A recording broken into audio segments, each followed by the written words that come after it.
Hello, investors and traders, and welcome to the weekly market report. I'm AJ Monte, and this is a one-year daily candle chart of the Invesco QQQ Trust, which is basically the ETF that tracks the tech sector, triple Qs. Now, if we zoom in here, you'll see that I left my lines on the chart from last week's report.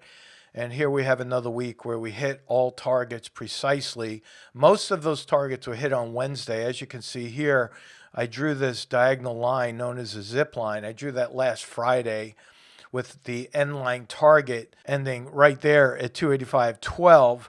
So we hit that target on Wednesday. Then what happened is we began to form a pivot point to the upside. Now that the targets have hit, let me erase all these lines and redraw what I think we could see for next week. Now look right above here. You can see that there's still an open gap that needs to be filled. 80% of the time gaps do fill.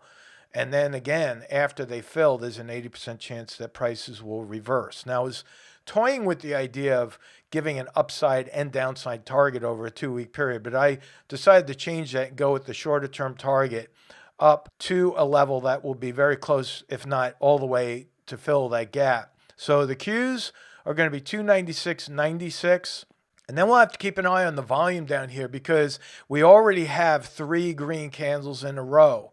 And if the volume continues to drop as we get closer to that gap fill point, then the probability of a reversal point at resistance or a pivot point is increased right there as it approaches the resistance. So let me give you that target again is 296.96. Now, if we look at the DIA, which is the diamonds, that's the Dow Jones Industrial Average ETF, again, right there, hit that price target on Wednesday precisely at 307.13. Went a little bit further than that, then we pivoted up. It's pretty much the same story, except this is a gap up as the momentum indicator is being crossed. So the CCI is crossing over the zero line. That's the momentum line.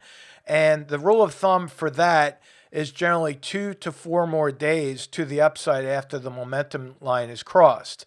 So I'm putting an upside target on the diamonds as well. Whether or not we fill that gap, we'll have to see, but I'm being conservative, looking at this high as a probable target for resistance as well. That upside target is 317.81, 317.81. So we could see another 500 points to the upside next week before the volume drops and we hit resistance. So that is the diamonds. If I go on to IWM, it could be very similar right across the board, folks. We hit all those downside targets, but this one we did not gap up. We see a green candle that closes over the 20-period moving average right there on higher volume. Look down below. The CCI has not yet crossed over that momentum line. So if it does that on Monday, again, we could see that rally last maybe into Wednesday before we see a drop or a pullback from resistance. Where would resistance be on IWM? Well, it's going to be right up to the highs right back here. See that high right there? We're going to see the highs being tested. Upside target of 178.62. I'm going to erase these now that the prices have hit those targets. And I'm going to even erase this upside gap until we get over this resistance. That is something we'll have to see, again, as a resistance point. So, again, upside target on IWM is 178.62. I wouldn't be going crazy putting my bullhorns on just yet because if we pull back from this resistance, I do believe that we're going to make another run to the downside to take out those lows, and then we get right back into our bear market. I'll explain why I think that's going to happen eventually. Anyway, so that's IWM. If I look at SPY, this is the S&P 500 ETF. You can see same thing. It's a repeat of everything that I've said, except we're looking at a different market. Downside target of 380.02 was hit. For those of you that listened to my report last week, I did not report on that on the video, but I pinned my target at 380 on the top of the comments page. So hopefully you all got that one. Now, we gapped up. Look at the momentum line down below right here. See, we're crossing that zero line.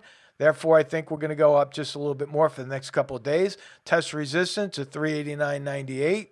and then we'll have to see what happens with the volume. Remember, we have another gap that's opened up here, but we'll have to see. Again, it has to be a breakout over this higher and higher volume to fill that gap. So all eyes are going to be on resistance next week. And then ultimately, I think we'll take out that low over the next 2 to possibly 3 weeks. I think we could be right back down to those lows on the S&P. Now, for the most part, the VIX is inversely related to the S&P. So my target for the VIX last week was that we would go lower and then come up. The end of my target for the VIX was 27.13. We definitely hit that. And then after we hit it here, what happened? We pulled right back. Now, I'm not going to remove this line. This is my longer term VIX target that I've been keeping in place. That is 41.88, 41.88 on that.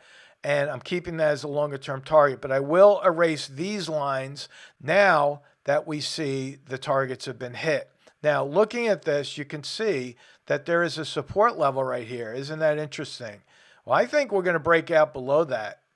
And I think we're going to go just a little bit lower on the VIX before it pivots back up. But I'm going to do a two-parter again. I think we're going to go a little bit lower on the VIX and then go right back up to test these highs. So downside target on the VIX, you might want to put that in your watch list as a leading indicator. Downside target, 22.88 on the VIX, and then ultimately a pivot right back up to 28.53. Our members are trading the VIX in options. We're doing different contracts, but if you're interested in learning how to trade the VIX using options, just go to Market Rebellion and plug into that team there. They'll help direct you to the place you want to go. Again, that's marketrebellion.com. And I have that link, by the way, in the description page below. Now, finally, I want to talk a little bit about what's happening around the world. Obviously, the government in Sri Lanka has fallen to the people.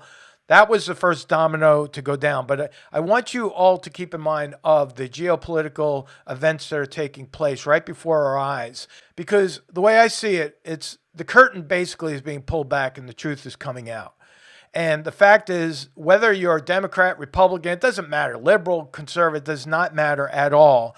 The people are rising up against the globalists and they're saying, no, enough is enough. We're not going to have you dictate our lives. And this is exactly what's happened in Sri Lanka. Now, if you go on, look what's happened. Boris Johnson resigns. Shortly thereafter, 50 of his MPs resign in a 48-hour period. So that's crumbling for Boris Johnson and that whole party. Look at what happened recently with Mario Draghi. Offers his resignation. We'll have to see whether or not they accept that. But again, people are pushing back. Pressure is on the Italian government, and it keeps going. Look what's happening to Macron. He's losing his base, and he's fragmenting his party. You see what's happening over and over again. Look what's happening in China. People are rising up against the Chinese government because the banks are holding back on their money. Keep going. I talked about this. The Dutch farmers are revolting and protesting against their government, and they're teaming up with other farmers. Look down below. We have Germany, Italy, Spain, Poland especially. It surprises me, but the Polish farmers are springing up as well. And again, we'll have to see how far these dominoes reach in these governments across Europe. And then what does that mean for Trudeau? What does that mean for Biden? We don't know. These are dominoes that lie ahead of us, but you can see there's a lot of talk about Biden's health, whether or not he's able to continue on. Forget about him running in another term. Whether or not he'll be able to finish out the rest of this year or even the rest of this term will have to be seen. But what does that mean for the markets, folks? Well, one thing about investors, they like stability. Investors like a locked government. They like when there's a balance, right? They don't like when there's uncertainty. They don't like when there's unrest. So when you look at the big picture, just looking at the Dow for a moment here, we're only 6 months into this bear market. Could we see a possible rally every now and then within the bear market? Of course we can. But the overall bear market is still in force. And so if you're trying to force a long position or a buy order in a bear market, you might be right. And then again, you might be wrong. You might be right for a short period of time and you have a winning trade. And then all of a sudden, what happens? The winning trade turns into a losing trade because you didn't take your profits. See, what we're doing is we're educating people on how to read the charts. Take the pressure off of yourself. Learn how to read a chart. learn how to manage risk, learn how to trade options, learn how to trade equities the proper way, and you'll be able to sleep at night. I mentioned this on a conference call just a little while ago. I think the people that are experiencing the most stress right now are those who are the buy and hold investors who are holding on and hoping that things will get back to a bull market. Well, that's not really a great strategy because hope is not a strategy. But if you have a plan and you know how to hedge a position, even if you're an investor, learn what a collar is. A collar, let's take just one stock for a second, right? Let's just take Tesla. I'm just throwing this one out there for you.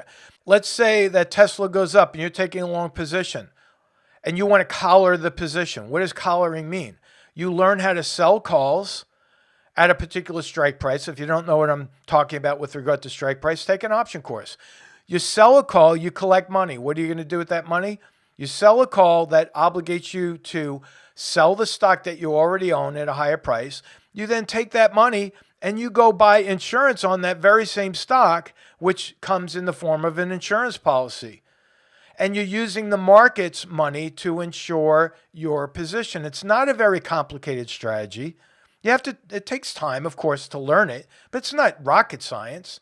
Learn how to protect your positions and using the market's money to do so, and maybe you'll get a better night's sleep. That's basically what I'm saying there. Just learn how to use the market's money to protect you and learn how to read the charts.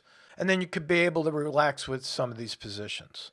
So that's it for this week. Have a great weekend, and we'll talk to you soon. So long. Hello, John Najarian here. If you want to trade like a rebel, if you want to party like a rebel, well, you got to come to RebelCon 2022. It's going to be in Dallas, Texas, at the fabulous Four Seasons Resort. We start the 21st of September, go until September 24th. It will be more fun and more live trading than we've ever done before. That's why it's called RebelCon 2022.